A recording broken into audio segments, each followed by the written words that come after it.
All right, here we go. All right, it's not ESPN's 30 for 30, but it's my New York Giants 98 for 98. 98 seasons of the New York Giants in 98 days. Now, probably not going to get it done in 98 days, but I'm going to try. I'm going to try to get the 98 seasons done by the beginning of the season, which is, early September. So I think I'll be able to get it done by then. But we're forging ahead. We're getting toward the end of the 30s here. We're at 1937, which just happened to be the 13th season in the history of the New York Football Giants. It's also the 18th season in the history of the NFL. Now, the NFL started in 1920. Giants started in 1925. So, the Giants are always 5 years behind. Basically, as I'll be going more in depth and detail on this, for the Giants, they didn't make it to the championship game. They did a little bit better this year, 1937, than they did in 1936. But the thing is that both seasons ended the same way. They had a chance to make it to the championship game. If they had won their final game, they would have been in the championship game. But it was just not meant to be. But they were getting a little bit better. But even though they struggled, in 36 and 37 a little bit, better times were ahead. Better times were ahead. More specifically, the 1938 season, where they would wind up winning their third championship. So better times were ahead for the New York Football Giants. But the 1937 season, NFL season, was the 18th regular season of the National Football League. The Cleveland Rams joined the league as an expansion team. Meanwhile, the Redskins relocated from Boston to Washington, D.C. Season ended with the Redskins, led by rookie Hall of Fame to be quarterback Sammy Baugh, defeated the Chicago Bears in the NFL championship game in Chicago. Now, the Redskins in 1936, actually, they had been in Boston. They were the Boston Braves. They changed to the Boston Redskins, and up until 1936. 1937, they relocated to Washington, D.C., which was the hometown of George Preston Marshall, the owner. For whatever reason, in Boston, they had a hard time with ticket sales. And that's the key thing, the huge thing back then was you had to get fans in the stands. It's not the way it is, obviously, today. I mean, today, not every team sells out all the time. Sometimes you look at certain stadiums, maybe it's not totally sold out, but when some of this TV revenue that the owners are getting is absolutely ridiculous. You go to a game, and I'm not exactly sure how much the team gets. When you buy an $800 hot dog at a game, or buy a $500 bottle of water at a game, I'm not exactly sure how it gets split up, how the what the team gets, or whatever, how that works. But they sold programs. They sold programs back then. Back in the 20s and the 30s, they sold programs before the games. But I mean, things were different back then. I mean, sometimes they were giving tickets away just to get people in the stadium. So so if you had poor home attendance or poor attendance, a lot of these owners were losing money. So, the Redskins, they moved from 1936. They were in Boston. In 1937, they were wound up going in Washington. Now, with the Cleveland Rams, it says here they were an expansion team. Yeah, no, they were part of, I think it was the American Football League in 1936. So this was their second season in existence, the Cleveland Rams. It just happened to be the first season that they were in the NFL, was 1937. They were in Cleveland from 1937 until 1945. 1946, they moved to Los Angeles. The reason why they moved to Los Angeles was because there was the All-American Football Conference, which formed in 1946, and that the All-American Football Conference ran for 4 years, 46, 47, 48, and 49. The big team in there were a couple teams came out of there and joined the NFL, but the big team there was the Cleveland Browns.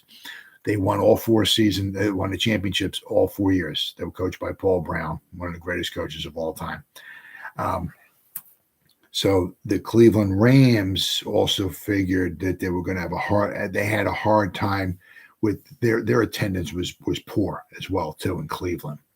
Then they figured they were going to have a hard time competing with the new Cleveland Browns as well too. So that's why they moved. So the Cleveland Rams were in Cleveland. The Rams started off in Cleveland, but they moved to Los Angeles in 1946. The Cleveland Rams won the title in 1945. They beat the Washington Redskins.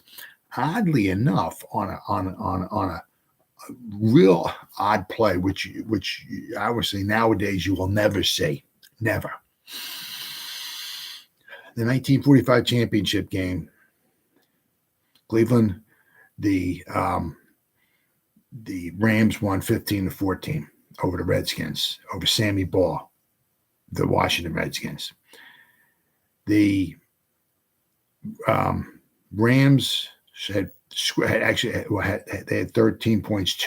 They scored 15 points. 2 of their 15 points came on a safety. The safety occurred when Sammy Baugh from the Redskins dropped back into his own end zone, threw a pass. Apparently, the wind got a hold of it. It hit the uprights of the goalpost, because the goalposts were on the goal line, not on the end line like they are nowadays. You'll never have somebody hit the goalpost because for them to hit the goalpost, they'd pretty much have to be out of the end zone. Well, back in the day, the goalposts were on the goal line. So Sammy Baugh was in his own end zone getting ready to throw a pass. Apparently, I read, the wind took it and it hit the upright or the goalpost or whatever it was, and that creates an incomplete pass. But also at that time, the rule, it was a safety. That gave the Rams 2 points. That was the difference in the game. They wound up winning 15-14. Just an odd little side note there. The draft. This is the second season, 1937. That second season for the draft. The draft started in 1936. So this was the second season.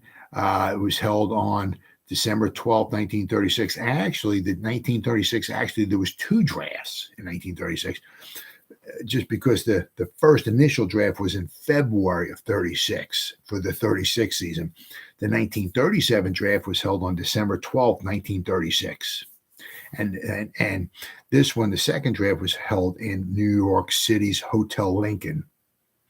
The first one was held in the Ritz-Carlton in Philadelphia. So the 1936 draft, the first one ever, was held in Ritz-Carlton in Philadelphia. The first pick went to the Philadelphia Eagles. They selected running back Sam Francis from the University of Nebraska-Lincoln. There you go. The powerhouse in Nebraska-Lincoln. Major rule changes. All players are required to wear numerals on their jerseys whose color must be in sharp contrast with the jersey color. The numbers on the front must be at least 6 inches, while the ones on the back must be at least 8 inches. If a kickoff goes out of bounds, the ball is put in play either on the opponent's 35-yard line or 10 yards from the spot where it crossed the sideline. The penalty for an illegal forward pass that is thrown beyond the line of scrimmage is a loss of down and 5 yards from the spot of the foul. Okay. Division races. The Bears were the class of the NFL. They lost the championship game because the Redskins won. Sammy Baugh's initial season, rookie season, he wound up winning the championship. But the Bears were the class. They were 9-1-1. The Redskins were 8-3-0. The Giants were 6-3-2. So I'm going to go over the the races here. Midway through the NFL's 11-game season, the year before was 12 games. This year was 11.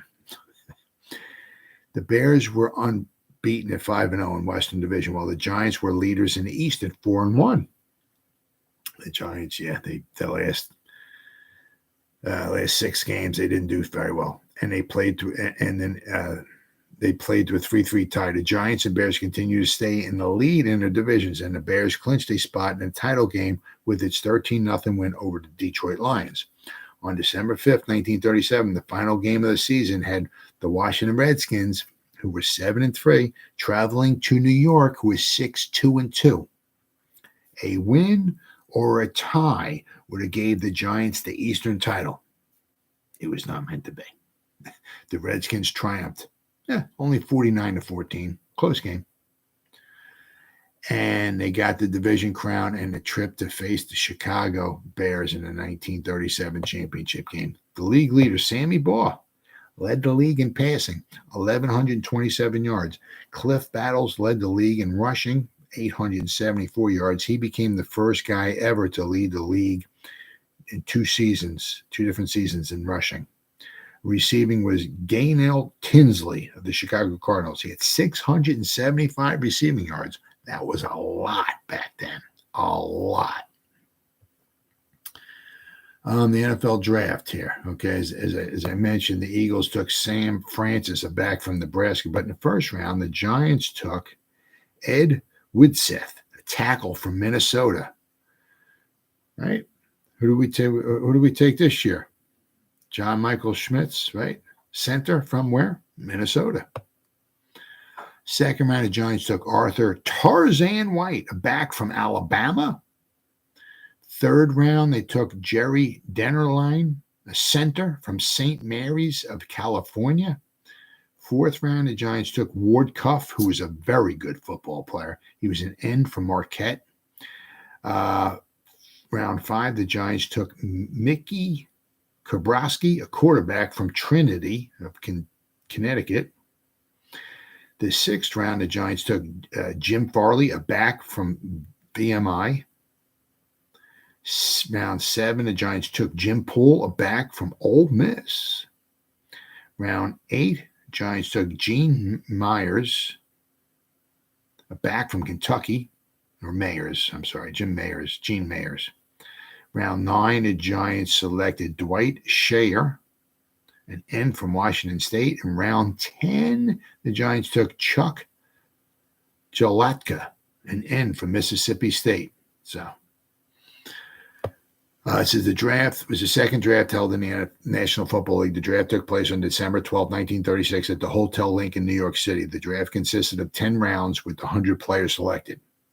Two of the players, Sammy Baugh being one of them, he was drafted by the Washington Redskins in the first round, pick number 6 overall.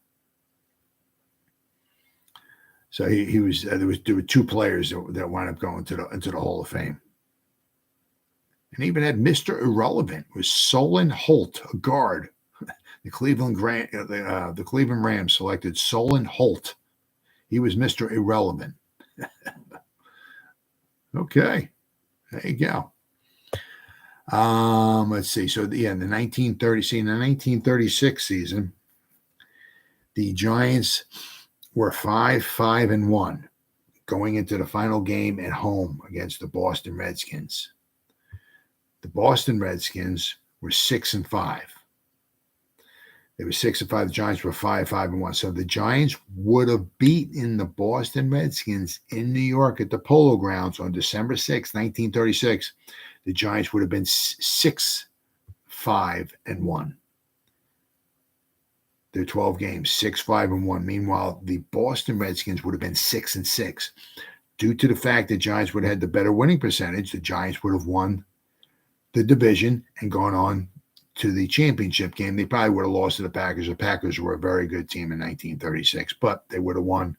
But the Boston Redskins went to New York City in the Polo Grounds, and they won 14-0. Therefore, eliminating the Giants from going to the championship game. Now, let's forget the Giants went to the first 3 championship games, 1933, 1934, 1935. The Giants also went to the championship game in 1938 and 39. So if they had beaten the Redskins the final 2 games of the 36 and 37 season, the Giants would have gone from 33 to 39, would have gone to all those championship games. But I said it was not meant to be. So the Giants lost the final game of the 1936 season, 14-0 to the Redskins, therefore knocking the Giants out of the championship. Now, if we go to we go to the 1937 season. Now, once again, as always, the Giants always started the season they were sharing the polo grounds with the New York baseball Giants. So usually the Giants start at least their first 2 or 3, and in some cases 4 the first 4 games of the season on the road, because they wanted to make sure that the baseball season was over with. Just in case, like say the Giants were to go to the World Series, the baseball Giants, they wanted to make sure the season was totally over and that the Giants could go in there, play in the polo grounds, I guess maybe chew up the turf if worse came to worse, and without it affecting the New York baseball Giants.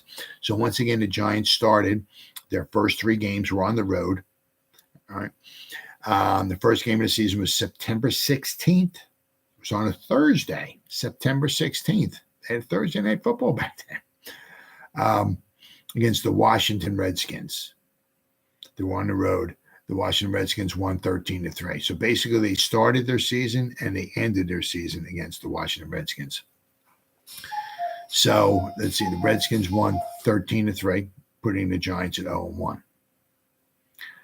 The second game of the season, the Giants were on the road. They played the Pittsburgh Pirates on Sunday, September 26th. The Giants would prevail 10-7. So now the Giants were 1-1. On October 3rd, they would play in Philadelphia against the Eagles, and the Giants would win 16-7. So now the Giants are 2-1. 2 weeks later, on Sunday, October 17th, they played the Eagles once again, this time at home against the Eagles. So the Giants played their first game at home was on October 17th. They played the Eagles and they won 21-0. The following week on Sunday, October 24th, the Giants were at home once again. They played the Brooklyn Dodgers and they won 21-0. So now the Giants are 4-1, looking good. And that now comes when the Bears the following Sunday on Halloween, October 31st, against the Chicago Bears. The Giants tied the Bears at 3-3. Wow. Giants had 4 first downs the whole game. Giants had 90 yards of offense. Wow. Somehow they kicked the field goal. But they tied the Bears, so they were 4-1-1. Then the following week, the Pittsburgh Pirates came to town. And once again, the Giants would beat the Pittsburgh Pirates 17-0 this time at home. So they were 5-1-1. So they were in first place, 5-1-1. Looking good. Really, really looking good. Their only loss was the first game of the season. It was 13-3. They had a tie against the Bears, who went to the championship game. So, I mean, you look, they were 5-1-1. Their one loss and their one tie were against teams that went to the championship game. So, very respectable. All right. Then, of course, then the following week, they played the Detroit Lions. Now, the Lions were the Detroit Lions, obviously, and the Portsmouth Spartans. In 1934, they became the Detroit Lions. But between the Portsmouth Spartans and the Detroit Lions, they always gave the Giants a very hard time. Usually they would wind up beating the Giants. So this case was no different. The Lions beat the Giants on Sunday, November 14th, 17-0. So the Giants fell to 5-2-1. The following week, Green Bay Packers came to town. The Giants would prevail 10-0. So now the Giants are sitting pretty. It's 6-2-1. Sitting pretty 6-2-1. What were the, let's see, with 2 games to go. The Giants were 6-2-1. The Redskins were 6-3. So the Giants were in first place. The Green Bay Packers went to Washington to play the Redskins. The Redskins would prevail 14-6. And now the Washington Redskins, with 1 game to go, were 7-3. The Giants tied the Brooklyn Dodgers 13-13. Let me see here. What happened in this game here? You got anything? Giants. Okay. Basically, each team scored a touchdown. Each team kicked 2 field goals. So, but the tie, and the Giants they kicked a 15-yard field goal in the fourth quarter just to tie the game at 13. So, but I mean, still the Giants were in first place. They were 6-2-2, and the Redskins were 7-3. So, as it said earlier, okay, a tie or a win by the Giants at home, final game in the season against the Redskins, the Giants go on to the championship game. And it was not meant to be. The Redskins, they had almost 400 yards of offense. They had 19 first downs. The Giants had 230 yards of offense. Just was not meant to be. It was 49. The Redskins won 49-14. It was 21-14 in the third quarter. Tuffy Lemons got a 6-yard pass from Ed Danowski, and the Giants kicked the extra point and made it 21-14 somewhere in the third quarter. Unfortunately, the Redskins scored 4 more touchdowns after that and wound up winning 49-14 and just blew the doors off the Giants. So the Giants, once again, they lost the last game of the season against the Redskins and knocked them out of the championship game. So Giants had their chances, just didn't work out. All right, the championship game. Now this happened to be this was one of the absolute worst. What Sammy Boss said. The championship game, the field conditions were the absolute worst he ever played on. Now, back then he played in a lot of bad condition. It was played in 1937. It was played in Chicago. The way it was on Wrigley Field in Chicago, that the odd numbered years, the Western Division hosted the championship game. Now, the Western Division consisted of the Chicago Bears, the Green Bay Packers, the Detroit Lions, the Chicago Cardinals, and the Cleveland Rams. The Cleveland Rams were absolutely horrible. They were 1-10. Whew, brutal. The Eastern Division was the Washington Redskins, the New York Giants, the Pittsburgh Pirates, the Brooklyn Dodgers, and the Philadelphia Eagles. And once again, I forgot to mention, once again, the Giants, as they did many times back then, they played on Thanksgiving. They always played for the most part, I think they always played on the road. I'm not sure why. Always played on the road. A couple things, like 3 things. They always played on Thanksgiving. They always played on the road. And they always played against a team that was from New York. They played against the Brooklyn Dodgers. So on Thanksgiving, November 25th, 1937, the Giants traveled to Brooklyn to play in Ebbets Field, where the Brooklyn Dodgers football team played. That was the home stadium of the Brooklyn Dodgers baseball team, right? But so the Giants, it wound up being in a tie, 13-13. Had the Giants won that game, they would have been 7-2-1. They would have been 7-3-1. 7-2-1, 7-3-1. What? It is Yeah, they still would have lost because the Redskins would have been 8-3. But the Giants always played on Thanksgiving, always played on the road, and always played against a team from New York back then. But the championship game was absolutely horrible conditions.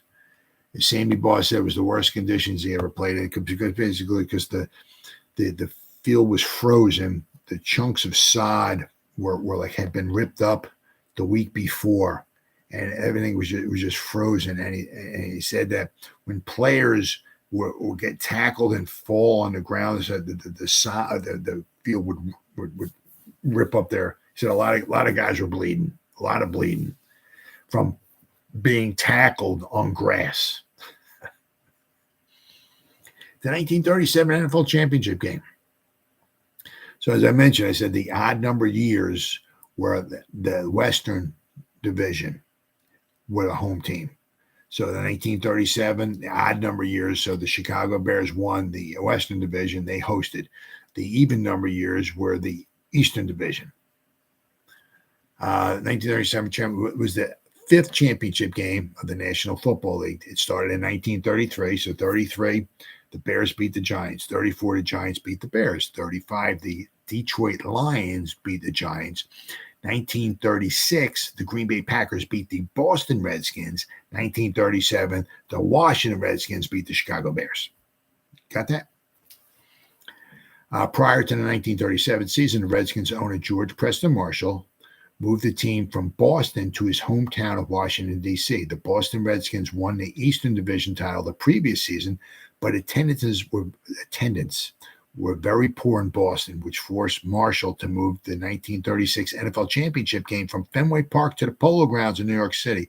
It's the only time that he actually forfeited the home field advantage. Can you imagine that? A 1936 NFL Championship game, he forfeited home field advantage to go someplace where ticket sales would be better, and they were.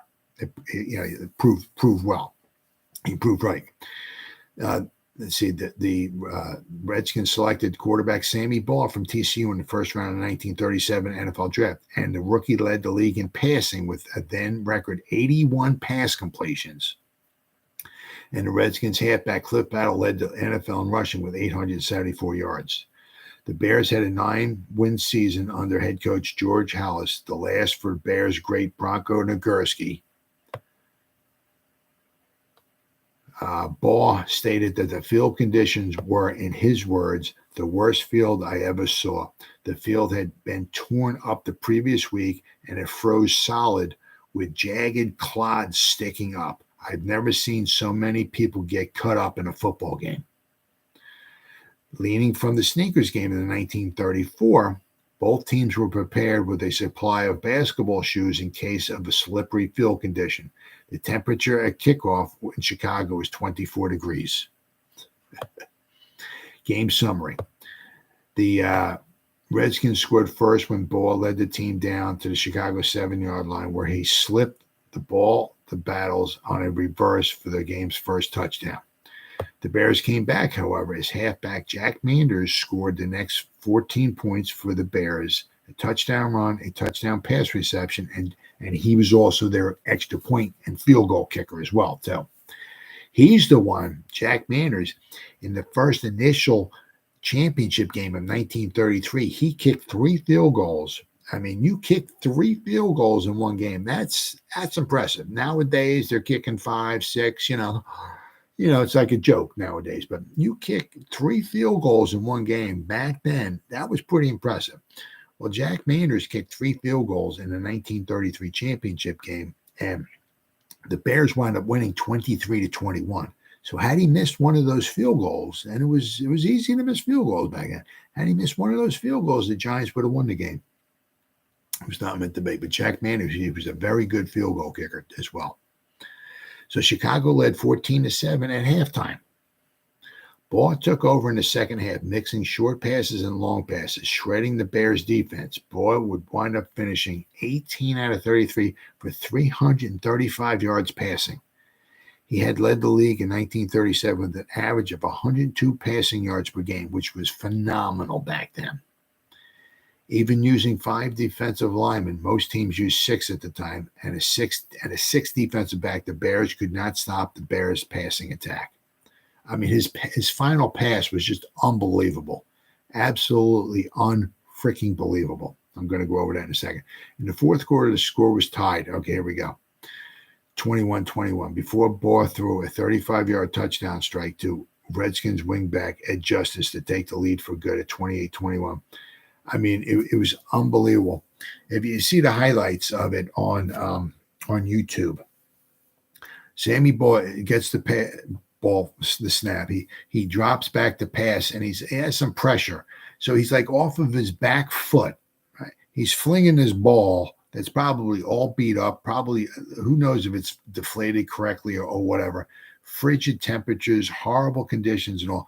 Off his back foot, he flings it to a guy, and I think the ball goes like 25 or 27 yards or 28 yards maybe in the air, and hits the dude right in stride. Phenomenal pass, unbelievable for the conditions and everything. Absolutely unbelievable pass. Let's see. And then it says the first 50 years, it's a book, a 1969 book that chronicles the first half century of the NFL, listed the game as the second of 10 games that mattered in his rookie year. The book concludes Sammy Barr had beaten pro football's best with a style of play 15 years before its time. And in his first year in prestigious Washington, George Preston Marshall ran up a championship flag. Pro football was getting its base. I mean, it's just absolutely phenomenal. An expected attendance was 40,000, but it was not reached due to the week's poor weather, which kept it under 16,000. Each player of the winning Redskins received $225, while the Bears received $127 each. But I mean, just the way he just threw the passes was just unbelievable. Absolutely, just simply amazing the way it was back then. I mean, you don't realize how good the guys have it nowadays compared to back then. Sammy Barr was absolutely 18 out of 33 for over 300 yards passing in a championship game in horrible, horrible conditions. What a absolutely phenomenal job. But so the Giants, they fell a little bit short, in the 1936 and in 1937. I said, you can't ask for anything more than that. The final game of the season, at home, you win, you in. They lost 14-0 to the Boston Redskins in 1936, and they lost 49-14 at home once again to the Washington Redskins. Had they won both of those games, or even had they tied the 1937 game, they still would have gone to the championship. It was just not meant to be. That was the one problem, is that once Sammy Barr came to town, he started being a thorn in the Giants' side. I mean, he was starting to be a thorn in many people's side, but he was a thorn in the Giants' side. But from 1933, the first initial championship game, to 1946, those 14 seasons, only from the Eastern Division, only the Giants and the Redskins went to the championship game. 1947, 48, and 49, the Eagles, they won three consecutive seasons. And then once 1950 rolled around, that's when the All-American Football Conference had disbanded, and the Cleveland Browns joined the Eastern Division. And then once the Cleveland Browns joined the Eastern Division, with Otto Graham as their quarterback, the Browns dominated the early and mid 50s. So it was once again, the Giants fell a little bit short in 1937. However, that would be in the next 2 championship games. Both of them would be against the Green Bay Packers. And in 1938, the Giants would win their 3rd NFL championship. Well, guys, that wraps it up for the 1937 season. I'll be back again tomorrow with the 1938 season of the New York Giants, which just happened to be the 14th season in the history of the New York Giants. I'll see you then.